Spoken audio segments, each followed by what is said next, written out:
Humas dan Kasubdit Penmas tidak bisa hadir untuk mengikuti diskusi kita malam hari ini. Mas Roy, apa kabar? Alhamdulillah, baik. Apa kabar Pak Mardi? Ya. Baik. Sehat ya? Sehat, Ya. sehat. Mas Roy, opo meneh iki Mas? Loh, bukan apa meneh. Memang kalau fakta itu makin dibongkar, itu kayak kotak Pandora.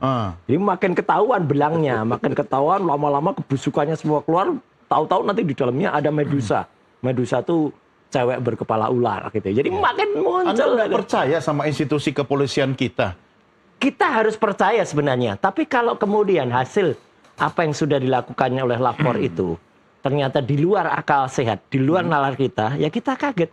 Orang seawam kayak Rustam Effendi saja, begitu lihat fotonya langsung, fotonya kok cakep kali gitu, kok bagus banget, tajam banget. Saya begitu lihat foto juga langsung, nggak mungkin Mas, foto itu foto yang sudah dicetak 40 tahun yang lalu. Mas Doni, mohon maaf, kita tahulah, kita dulu sama-sama di Jogja. 40 tahun yang lalu, studio foto di Jogja itu sangat-sangat terbatas dan mahal. Ya kan, ada Huasin, ada Likong, ada Star, ada Duta Arta. Zaman saya udah Duta dan Arta. Lah ya itu, sebelumnya Huasin, Likong mungkin sudah nggak ada. Tapi artinya mahasiswa pun jarang ke sana. Iya, karena iya. mahalnya bukan. Nah, makanya di UGM tuh banyak banget bertebaran yang namanya kios-kios afdruk yang di pinggir jalan, pakai lampu petromak. Apa bedanya dengan studio foto yang profesional?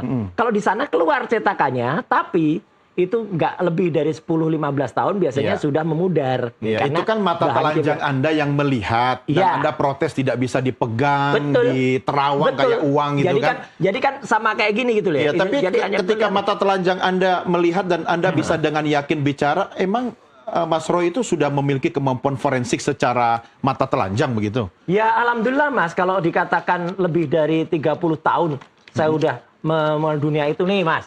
30 tahun yang lalu ya, itu saya itu udah, nah ini juara 1 nasional loh Mas. Ini asli Roy Suryo? Asli, kalau ini asli Yup Ave. Oh, ya saya tahu Pak Yup Ave. Ini Pak Agus Surono. Pak Agus Surono itu fotografernya Pak Jokowi. Iya. Hubungannya dengan kasus ijazah Pak Jokowi apa? Gini, orang dengan kemampuan memotret, kemampuan fotografis yang sudah puluhan tahun, pasti bisa langsung menebak, oh ini kualitasnya bagaimana, ini daya. Apalagi saya semenjak SMP Mas, dulu di SMP 5 tuh, saya ekskulnya memang elektro, tapi saya belajar pada Pak Asiswanto bagaimana cara kita mencetak dengan enlarger, dengan developer, dengan fixer. Jadi udah nih foto dari zaman dulu. Cuma gitu. Mas Roy pasti Anda tahu bahwa seseorang pasti hanya ingin melihat apa yang dia mau lihat. Tergantung mindset dan sudut pandang seseorang. Enggak. Kalau itu enggak. Saya benar-benar harus menyatakan saya berusaha seobjektif mungkin. Jadi kalau itu misalnya ijazahnya Resmond Sianipar saja, yang usianya baru 23 tahun lah, gitu Resmond lulus itu. Sudah saya lihat foto ijazahnya pun sudah mulai agak blur, sudah mulai agak memudar gitu. Lah ini ijazahnya seorang yang namanya Joko Widodo, tertulis di situ namanya Joko Widodo. Saya nggak bilang itu ijazah asli. Ada selembar kertas tulisannya Joko. Kok fotonya satu, udah nggak mirip dengan orangnya. Yang kedua, sangat-sangat amat terlalu tajam untuk sebuah foto 40 tahun. Mungkin karena dilakukan perawatan, karena beliau menjadi Presiden Republik Indonesia selama 2 periode. Nggak mungkin sebuah foto mau dirawat apapun ya. Kalau bahan kimia itu benar-benar digunakan waktu itu ya, tidak akan seperti itu. Dilaminati nggak yang Anda lihat? Enggak. Jadi itu kayak dimasukkan plastik. Dan itu kan menambah keyakinan kita bahwa itu tidak mungkin masih bisa bertahan sedetil itu, kecuali itu baru dicetak kira-kira 10 tahun yang sampai lalu. detik ini Anda tetap hakul yakin? Hakul yakin. Oke, Pak Mardiansyah, monggo komentarnya. Ini kan nggak mengherankan lah, Don, karena memang sejak awal saya sudah sampaikan juga, ketika Roy Suryo dan kawan-kawan itu teriak-teriak ya, perlihatkan saja, sudah tunjukkan saja. Ya, saya sudah sampaikan waktu itu. Ini kalaupun diperlihatkan, pasti ada soal lain lagi. Tidak akan menyelesaikan persoalan yang dimaksud sama publik inginkan gitu. Dan itu akhirnya terbukti kemarin ketika diperlihatkan pun, walaupun kita juga tahu ya di timnya Roy Suryo, para pendukungnya, para pembelanya dan lain sebagainya, ada juga yang melihat, menyampaikan bahwa ada embos dan lain sebagainya. Enggak, itu bukan tim kami. Ya, jangan salah. tapi yang ada dalam ruangan itu. Nah, awam. Dan saya melihat bahwa memang ini akhirnya akan selalu ada ruang-ruang debatable ya. Nggak selesai. Tidak akan selesai. Makanya Pak Jokowi dia memilih untuk di dalam proses peradilan kan agar ada ikatan secara hukum ya. Ketika itu memang diproses, diputuskan dalam proses peradilan. Nah, ketika dulu juga disampaikan beberapa kali sama Roy Suryo dan kawan-kawan, misalnya bahwa tidak ada bukti-bukti untuk bisa dilakukan penahanan, itu juga dilakukan penahanan. Jadi maksud saya begini, Dodi, pasti akan ada narasi itu. Dan tidak juga orang mengklaim dirinya ahli, gitu ya. Tapi juga ketika distimulus oleh kepentingan dirinya, itu pasti akan Kepentingan subjektif. apa itu yang dimaksud? Ya kepentingan dirinya, tanya Roy Suryo, kepentingannya Makanya apa? Karena harus ada independen. ya, saya tadi nggak potong ya. Ya. Nah, karena orang ya ketika dia memiliki kepentingan itu tidak bisa lagi itu bicara objektif tuh, itu pasti subjektif kan gitu ya. Dan itu kan terlihat lah dari beberapa hal yang dilakukan oleh Roy Suryo dan kawan-kawan itu kepentingannya kental. Nah, kita Roy Suryo dan kawan-kawan bebas juga berasumsi berpendapat. Kami juga bebas juga berasumsi dan berpendapat apa yang dilakukan Roy Suryo dan kawan-kawan. Dan ketika kita berasumsi, berpendapat, melihat, menganalisis, oh ternyata memang ini bagian dari orkestrasi. Oh ternyata apakah Roy Suryo itu dia sadar diri bahwa ketika dia masuk dalam situ, itu akhirnya disambut sama orang-orang yang punya kepentingan kekuasaan. Mungkin malah konduktornya. Iya, nah kayak gitu-gitu ya. Yang Nah, Tapi Anda sendiri pernah melihat wujud Belum. barang ijazah Pak Jokowi yang kemudian sekarang Jangankan ada di pernah polisi? melihat, punya legal standing aja enggak. ya, sebentar ya. Jadi kalau saya sendiri berapa bulan lalu sebelum memang itu diserahkan kepada penyidik, saya sempat lihat di kediaman. Nah, kapan itu? Di Solo. Itu berapa bulan lalu ya, Ya, di berapa bulan Solo. lalu Waktu tuh ketika kapan? saya ketemu dengan Pak Jokowi di Solo. Ah, ini. Nah, beberapa hari lalu saya juga ketemu dengan Pak Wow, Jokowi. nih. Berdua saja saya ketemu dengan Pak Jokowi. Apa yang didiskusikan? Dari hampir 2 jam saya bicara dengan Pak Jokowi, itu cuma sekitar 50 detik kali dia bicara soal ijazah. Kalimatnya cuma kan, saya sudah duga sambil senyum, pasti diperlihatkan pun juga tidak akan menyelesaikan persoalan. Ya kalau asli. Itu Pak Jokowi selesai. sampaikan tuh ke saya. Dan setelah itu tidak pernah bicara soal ijazah. Ya. Berarti memang dianggap bahwa sekarang begini aja, Don. Kalau kita yang meyakini diri kita kuliah, diri kita sekolah, kan begitu ya, diri kita mengikuti semua proses pembelajaran, dan itu kita memiliki ijazah, tentu mau jutaan orang pun menuding itu palsu, kita yakin sekali itu asli. Ya. Yang kedua, ketika orang yang mengeluarkan ijazah seperti UGM, itu sudah menyatakan bahwa sudah dia keluarkan ijazah Ya, dengan berbagai ini persyaratannya, kan begitu ya. Dan itu ijazah yang dipegang oleh Pak Jokowi, itu adalah ijazah yang memang kami keluarkan dari UGM secara institusi. Nah, logika sederhana saja nih. Ketika Pak Jokowi Salah, di tahun 80-an lalu, gitu ya, dia memegang ijazah dari UGM setelah selesai kuliah, dia pegang itu ijazah, terus untuk apa dia palsukan lagi ijazah S1-nya kalau sudah ada wujud ijazahnya? Kecuali memang dia tidak memiliki ijazah gitu loh. Kecuali memang UGM menyatakan kami tidak Logikanya pernah Sri Mulat. mengeluarkan ijazah Pak Joko Widodo misalnya. Tapi kok Pak Joko Widodo punya, kecuali begitu ya. Iya. Kalau ini ketika pihak UGM secara terang-benderang menyampaikan bahwa kami memang mengeluarkan ijazah atas nama Joko Widodo. Dan ketika dia sudah punya ijazahnya, logika sederhananya secara akal sehat, untuk apa lagi memasukkan? Wujudnya sudah ada. Kecuali kalau memang tidak ada wujudnya. Nah, ini yang menurut saya, publik pun pasti sudah sehat akalnya.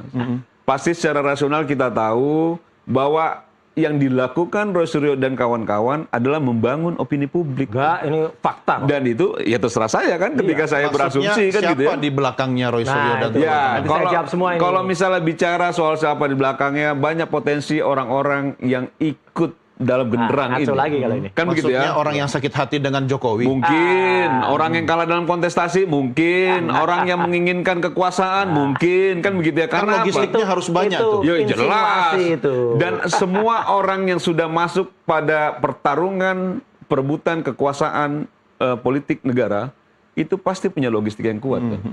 Itu pasti Oke, punya logistik. meski Ya, Anda gini, sekarang gini. sudah tersangka loh. Gini, satu ya, ini sih nggak imbang, nggak apple to apple. Satu, saya lulusan UGM, dia tidak. Satu, saya punya legal standing, dia tidak. Ya, satu, saya punya, insya Allah punya kemampuan mau fotografi, mau komputer grafis dan lain sebagainya. Dan kami udah lihat dia tidak, gitu ya. Dan kemudian 23 Juli itu ijazah itu kertas itu konon itu sudah disita oleh kepolisian. Konon, saya bilang konon. Tapi kan lucunya ada banyak yang bohong setelah itu kan. Siapa yang 24 Oktober misalnya orang namanya Judi Ari Oke. ya sama Damanik itu katanya lihat asli gitu. Diperlihatkan ijazah aslinya. Wong 23 Juli sudah tuh satu. Yang kedua orang namanya Andi Aswan dengan bohong banget itu dengan Joshua Sinambela di salah satu TV tanggal 19, tanggal 26 November bohong mengatakan sekian asli. Yang terakhir Jokowi sendiri dalam wawancara dalam sebuah salah satu TV mengatakan pada tanggal 6 Desember ijazahnya saya pegang. Gimana bisa pegang ijazahnya semenjak 23 Juli? Jadi artinya apa? Semenjak kemarin ketika gelar perkara khusus itu justru membongkar banyak kepalsuan, makanya sekarang kami terus kenceng ya gitu menyatakan bahwa ini jelas-jelas 99% palsu. Kalau tadi dikatakan ada yang melihat, walah orang itu kan sama sekali tidak punya tidak punya kemampuan atau bahkan awam dan kemudian orang itu siapa maksudnya? Ya maksudnya kan ada salah satu dari tim gitu ya. Bukan tim saya itu juga. Itu kan salah satu kuasa hukum yang orangnya juga bahkan belum diperiksa namanya Egy Sujana. Ya, jadi dia harus periksa kalau dulu. Pas dong. berbeda Anda mengatakan bukan bagian dari tim. Oh iya. Kalau pas sama enggak juga selalu berbeda dia. Jadi makanya gitu loh. Apalagi nggak punya legal standing harusnya sih pilih dah. NTV itu pilih narasumber yang punya legal standing lah. Kalau nggak ada legal standing kayak gini repot. Nggak saya jawab ya kalau soal legal Gitu. standing ya. Iya apa legal standingnya? Pertama Pak Jokowi itu ketua Bukan. Dewan Pembina Rampai Nusantara. Oke, dalam kasus organisasi ini apa, masyarakat gitu. yang Nggak memang ada legal standingnya. masuk dalam undang-undang Nggak. Ikut gelar perkara nggak? gitu loh. Ikut gelar perkara ya nggak? karena tidak diundang. Lah, ya kan sudah. begitu loh. Ya Nah sudah. persoalannya kalau Ya disampaikan sudah. pertanyaan soal Nggak apa usah yang lah. terjadi dalam Nggak usah peristiwa terlalu tudingan banyak ijazah bicara Jokowi kalau terhadap nggak Pak ada. Jokowi. Nggak ada. Ya kami sebagai Nggak ada. pasukannya Pak Organisasi Jokowi apa pasti punya gitu loh. standing. Dia Enggak, ketua Dewan nggak Pembina ada. kita kok. Begini, Dan ini begini. organisasi yang Nggak resmi ada. kok. Dalam Ini bisa kasus dicek ini, dalam dalam kurungan. kasus ijazah forensik, lain kan? dengan itu. Ini Iya. nanti Nggak ada. forensik. Selalu kalau Iya. misalnya kalah Nggak bicaranya ada. legal standing kan Makanya, begitu. itu Kalau kalah hak- argumentasi hak selalu yang bicara paling- nggak legal ada yang kalah. standing nggak bisa. Tanya dong. pemirsa NTV. Sekarang bagaimana Semuanya coba? menang kita gitu. Secara Ini nggak objektif punya- sudah nggak jelas punya kemampuan lah. teknis, Secara nggak objektif punya sudah jelas lah, kemampuan Don. legal, Bagaimana apa aja. kemampuan teknis legal? Gitu loh. Apakah Nggak Roy Suryo ada. yang mengklaim dirinya Iya. punya kemampuan itu Iya. bisa juga kita Dia- percaya sebagai bagian yang selalu benar? Kan Oke, tidak juga. enggak juga, tapi Kan begitu loh. setidak-tidaknya Dan kita 30 juga tahun kan yang tahu lalu juga saja. bagaimana cara Ya, Roy kita tahu. mengorkestrasi ini kan Enggak gitu lah, ya. ini nggak ada orkestrasi. Kita tahu. Ini Sekarang begini ilmiah. ya, ini Jujur tidak ini mungkin. ilmiah. Saya cuma minta jiwa besar lah Roy Suryo. Jiwa Kalau besarnya misalnya Jokowi memang aja diminta. kalau memang sudah diperlihatkan, Palsu. memang itu ada wujudnya maksudnya. kan begitu ya. Diperlihatkan palsu, Maksud iya, saya, palsu. ya itu kan dulu diminta itu Iya, dan iya. sudah dituruti. Begitu dilihat, Sekarang kalau memang ditantang-tantang. palsu, kalau memang Kan palsu kita sudah pernah gimana? tahu Doni, bagaimana beberapa bulan lalu Roy Suryo dengan lantangnya menantang Pak Iya. Jokowi Iya. untuk Iya. melaporkan dan segala Iya. macam. Sekarang sudah Dan sekarang masuk ke ramai lah ranah di media hukum. sosial. Udah. Terus dijawab sama Pak Jokowi. Terus sekarang kamu jahat Pak Loh, memang Jokowi. jahat. Nah maksud saya. Memang jahat banget nih. Itu Pasalnya- yang menurut saya. pasal kayak gini, Bo ya. dituduhkan gila, Bo ya coba dilihat lagi lah jejak digitalnya Pasal ketika Roy 32, Suryo dengan 35. gagah beraninya Iya, iya. menantang Pak Jokowi Ini untuk harusnya- melaporkan. ini harusnya Ketika dikenakan ke dilaporkan Dian Sandi, dan ditemukan gitu ya, ada dan lain peluang sebagainya. pasal-pasal Jahat lain, banget. dilaporkan juga pasal-pasal lain Ya, yang jahat mungkin dulunya banget. berpikir Roy Suryo pasalnya pasal yang jahat hukumannya banget. mungkin agak rendah. Iya. Ketika ditemukan oleh timnya Pak Jokowi Nggak nggak ada ada juga ditemukan, pasal-pasal bohong. ini. Ya nanti dibuktikan dalam proses Iya, peradilan. iya. Tapi setidaknya disangkakan kan. Iya, Sekarang jadi setidaknya bohong tersangka lah. Kalau kan gitu semuanya loh. ngomong juga, penonton Ikut juga kan? mau dengar gimana. Gini, Makanya. gantian. Coba Oke. saya berusaha untuk menengahi. Artinya Ya. begini. Oh, kalau Penontonnya tengah, duduknya tengah. Jangan. Ini soal settingan. Tuh kan lupa kan. Jadi begini, kita kan sepakat menentukan semua hasilnya akan seperti apa melalui ranah hukum. Ya, betul. Ya, jadi kita bicara dari Betul. perspektif hukum. Betul. Nah, sekarang kan kepolisian sudah menyampaikan pendapatnya, Iya. ya kan? Nah, Mas Roy juga masih belum yakin Oh iyalah, karena harus tidak yakin. sesuai dengan keyakinan Anda dan Nggak, teman-teman ini sesuai kan? ilmiah. Oke, sekarang Prof. metodologi Tono Saksono, apa ya. yang akan digunakan kalau itu harus dilakukan kemudian pemeriksaan secara forensik, ya kan? Makanya yang kami usulkan kemarin dan surat sudah kami masukkan adalah kami akan men-challenge ya lembaga forensik yang independen. Contohnya BRIN maksudnya? BRIN atau UI. UI. Misalnya pada kasus Joshua Huta Barat. Ketika Joshua Huta Barat itu meninggal ya terbunuh. Waktu itu polisi forensik loh ini menyatakan itu terjadi tembak-tembakan. Tapi kemudian setelah di-challenge oleh keluarga, oleh Pak Komarudin dan lain sebagainya sebagai kuasa hukum, kan akhirnya terungkap bahwa ternyata tidak tembak-tembakan. Ternyata dibunuh dari jarak dekat ya oleh Sambo dan juga oleh Eliezer. Yeah. Gitu. Nah, itu kan jelas bahwa yang namanya laboratorium forensik kepolisian itu tidak selamanya juga benar. UGM misalnya, kalau tadi katakan UGM benar, enggak. UGM itu kan orang ngomong, enggak punya data lagi, data-datanya omong-omong. Lisa, Alumni UGM yang ngomong. Oh iya, sebuah Lisa, sebuah mesin kebanggaan UGM, mesin AI terbaru yang dibuat oleh otak-otak pintar dari UGM, Lean Intelligent Service Assistant, yang harusnya diresmikan Bu Ova kemarin tanggal 19 Desember pada saat Dies UGM ke-76. Setelah dimasukkan kata, apakah Joko Widodo lulus? Jawabannya tidak. Padahal Lisa itu inputnya adalah input data-data primer dari UGM. Nah begitu, kan akhirnya Lisa malah yang dibungkam. Ini kan lucu. Kebenaran malah dibungkam, kebohongan terus disuarakan. Kebenaran kan ada versinya masing-masing. Ada punya versi kalau kebenarannya. Lisa itu adalah mesin teknis, dia matematik. Dia nggak mungkin bohong, Mas. Mesin kok bohong. Ya, Kalau artinya orang sebenarnya pasti bohong. Anda sekarang malah nambah musuh dengan tidak percaya pada polisi kan? Bukan, polisi senang aja kita challenge dan kemudian apa respon polisi ketika kemudian Anda menantang lembaga independen lain untuk melakukan? Silakan ajukan surat, Pak. Nanti kita ajukan. Dan itu dibolehkan. Dibolehkan. Makanya ahli juga kita masukkan, misalnya kayak Prof. Tono Saksono, kemudian Dr. Ridho Rahmadi, kemudian nanti ada ahli-ahli digital yang lain lagi juga masuk.